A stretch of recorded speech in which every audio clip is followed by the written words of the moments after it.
অবশেষে বিবাহ বিচ্ছেদের ঘোষণা দিলেন বর্তমান সময়ে দেশের শীর্ষ নারী সঙ্গীত শিল্পী দিলশাদ নাহার কণা। তার বৈবাহিক সম্পর্ক ভালো যাচ্ছিল না অনেক দিন ধরেই, এ কথা শোবিজে মোটামুটি জানা ঘটনা। কিন্তু কাগজে কলমে বিচ্ছেদ হয়নি এতদিন। কণা আর তার স্বামী হয়তো শেষ চেষ্টা করে গেছেন সংসার টিকিয়ে রাখার, কিন্তু সেই চেষ্টা আর ফলপ্রসূ হয়নি। দীর্ঘ ৬ বছরের বৈবাহিক জীবনের ইতি টানলেন সুপারহিট এই কণ্ঠশিল্পী। স্বামী গোলাম মোহাম্মদ ইফতেখার গহিনের সঙ্গে পারস্পরিক বোঝাপড়ার ভিত্তিতে গত ১৬ জুন আনুষ্ঠানিকভাবে বিবাহ বিচ্ছেদ করেছেন তিনি। ২০১৯ সালে চুপিসারে বিয়ে করেছিলেন কণারা। দাম্পত্যের ৭ বছর হওয়ার আগেই চুপিসারে ভেঙে গেল ভালোবেসে বাঁধা সংসার।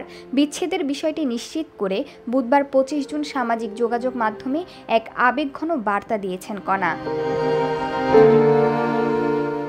সেখানে তিনি লেখেন, জন্ম মৃত্যু বিয়ে সবই আল্লাহর ইচ্ছা। ঠিক তেমনই যে কোনো বিচ্ছেদও হয় তার ইশারাই।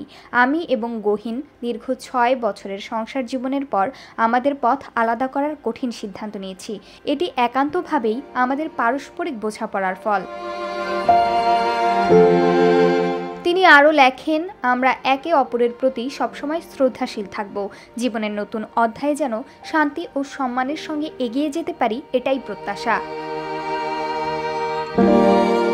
দাম্পত্যের জটিলতা পেরিয়ে গানে মনোযোগী হতে চান দাবি করে তিনি বলেন, এই মুহূর্তে আমি আমার গানের কাজেই মনোনিবেশ করতে চাই, যেটি আমাকে এই পর্যন্ত এনেছে। আপনাদের ভালোবাসা ও সমর্থনের জন্য আমি চিরকৃতজ্ঞ।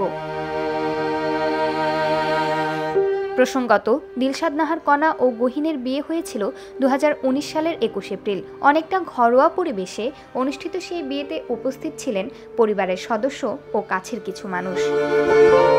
প্রমা কান্তা কোয়েল, বার্তা 24।